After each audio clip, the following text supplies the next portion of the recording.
guys! So, good evening and welcome back to my magical world. I am Frostbite. Okay, by this time, dapat alam nyo na yun, guys. so, currently it's 9:02 in the evening. Okay, so, yan. And today is Sunday, so happy Sunday to every one of you that are watching. So, yun nga guys, and today is June 25, 2023. Nag-film na ako like uh, la, kagabi, yung midnight. But this is like different. Okay, so let's just continue again. Today is like a really productive day for me. Okay, so medyo tiring siya. I went to my doctor. So, buti na lang. Everything turns out good. So, wala naman. So, yun. Medyo, I'm really lucky kasi there's no problem with, anything naman. So, I think that's a good thing naman. So, wala naman akong, like, worries. Muntik na, but buti na lang talaga. Wala naman. So, overall, it's a good day. It's a great Sunday. So, yun na lang. Finally, everything is like, materializing. So, of course, yun. I'm really happy about that. So, wala naman siguro akong other worries pa. Medyo busy na. So, yun lang. Have multiple things that I have to do this weekdays. Okay, tama. So, okay, para masimulan na natin, guys. Listen up. So, we're almost na on the mid part of this book. So, thank you guys for really appreciating my Chaverlu reading.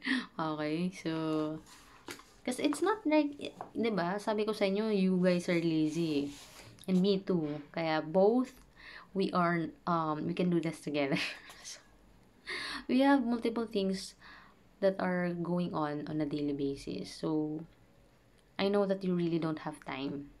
So, that's why I'm here. So, this my channel, like, whatever kind of audience, you are welcome here. For kids, diba? Kasi this is like a safe space channel naman for everyone. You will be supported and uplifted here. And, there's no judgment here. Kasi, I'm a Sagittarius. Anyways, guys. So, well, let us start. Talaga, ang dami kong daldal. Kasi, I can't film consistently. So, I think I missed the days that I wasn't able to film. Just because I don't feel super better or like on the signal. We're in the Philippines. So, alam niyo naman here. So, here is how some of the dancers describe the sensation of moving on the floor. So once I get into it, then I just float along, having fun, just feeling myself move around. Okay, so saglit lang. Okay, so ito na.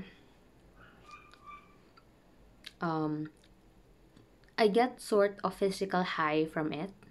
I get very sweaty, very feverish, or sort of ecstatic when everything is going really well. You move about and try to express yourself in terms of those emotions.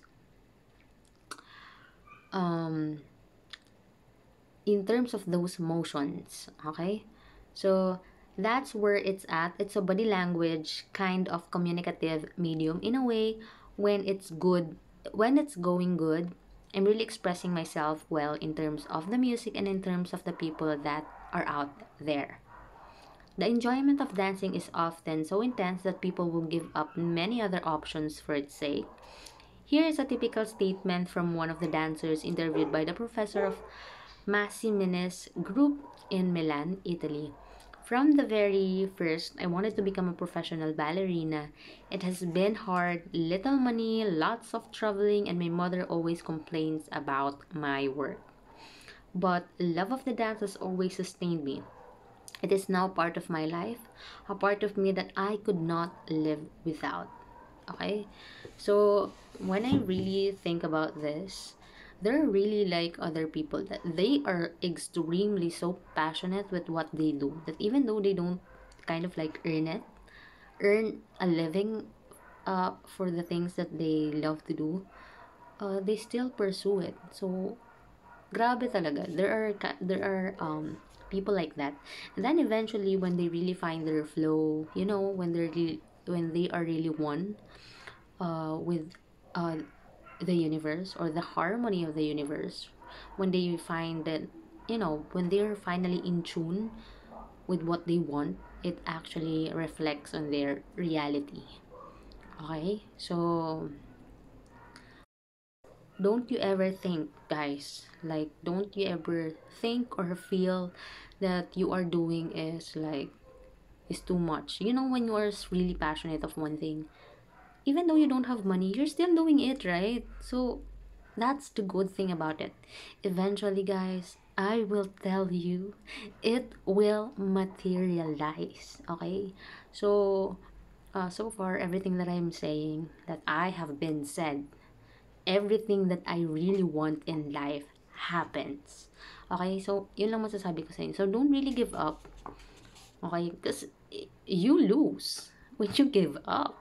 It doesn't really matter how much failure, how many times you failed. So, ganun talaga. Normal naman yun. It's normal to fail. Okay? What's not normal is if you just fail and you give up, and what's next? Okay? Diba? So, stop uh feeling, what do you call this? Stop making yourself feel uh the suffering mode, something like that, guys. Basta alam niyo na yun, let's go back na. So it is not it in this group of 60 professional dancers of marriageable age, only 3 were married and only one had a child. Pregnancy was seen as too great an interference with a career. But just as with athletics, one certainly need not become a professional to enjoy controlling the expressive potentials of the body. Dilet- Dilettante dancers can uh, can have just as much fun without sacrificing every other goal for the sake of feeling themselves moving harmoniously. Okay? So, and there are other forms of expression that use the body as an instrument, miming and acting. For instance, the popularity of charades as a parlor game is due to the fact that it allows people to shed, for a time, their customary identity and act out different roles. Even the most. Wait lang, guys. Hala. Hi guys, so we're going to continue. My phone is a while ago na-drain siya. So, guys, I can't talk like the way I wanted to talk because of my braces. So medyo masakit siya right now because you know naman, 'di ba? So let's just continue. If I speak so slow, 'di ba? If I cannot pronounce the word the way that it used to be, the correct pronunciation, 'di ba? Ganon. Bahala na kayo, guys. Alam niyo na 'yan. So, sakit ngipin ko, 'di ba? Kaya kayo, as much as possible, if there is really nothing wrong with your teeth, huwag na kayo mag-attempt mag-braces because I don't really recommend it. Ako kasi talaga, guys, grabe. Like, nasa genes ng family namin sa father side. Anyways, dal-dal ko talaga. Okay. So even the most silly and clumsy impersonation can provide an enjoyable relief from the limitations of everyday patterns of behavior, a glimpse into alternative modes of being. We have a subtopic here, so let's continue. Um, it's entitled as Sex as Flow. Diba? Interesting. So, so when people think of enjoyment, usually one of the first things that comes to mind is sex.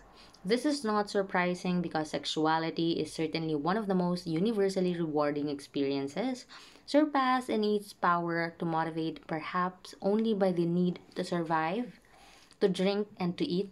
The urge to have sex is so powerful that it can drain psychic energy away from other necessary goals.